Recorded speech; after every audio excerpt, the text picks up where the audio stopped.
So you've been around the digital asset space for over a decade, but have a very long career in traditional finance before that. So maybe I will turn it over to you to talk to the audience and give them a bit on your background and where you come at the digital asset industry from. Sure. So I studied electrical engineering and then was recommended at a career fair to apply to Citadel.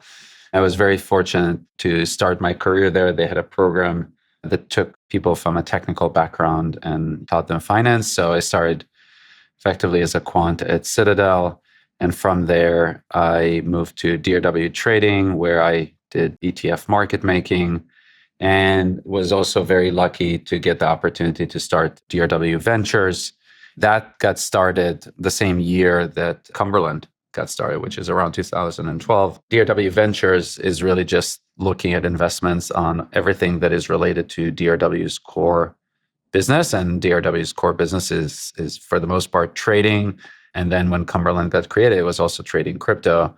So I started looking into this space. And then at the end of 2014, both myself and the co-founder of Cumberland, his name is Eric, decided to leave DRW and to start digital asset. Awesome. And maybe give a sense to the audience of digital asset, sort of the core mission, what you all do, and really the constituencies you feel you touch as like your primary audience.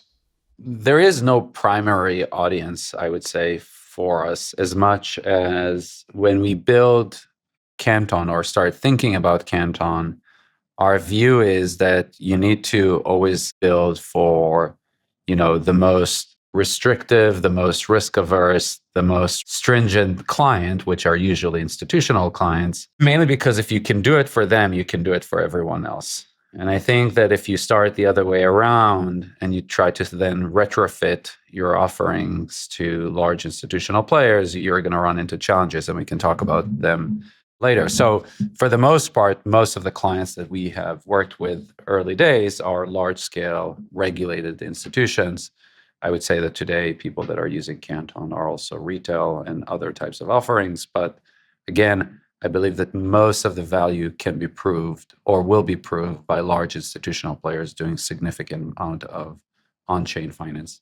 And just so the audience has a sense of the connective tissue or how these different components interrelate, there's digital asset, the corporate level, there's Daml, and then there's Canton Network. Can you maybe just talk about how those interrelate, just so the audience has a sense of these different names and terms we're going to be using throughout?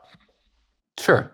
Digital asset is what would be the closest to labs of Canton. Canton is the ledger and Daml is the smart contract language. On purpose, we didn't want to call ourselves Canton Labs, mainly because our view is that these networks need to be decentralized, need to be bigger than maybe the original thinkers.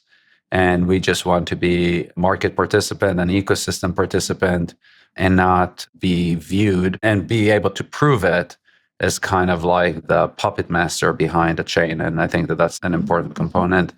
And it doesn't just come in the form of the name. We can talk about the tokenomics, how we launched the token, the governance. Across all of those aspects, we wanted to make sure that Canton can become a bigger thing than any one participant.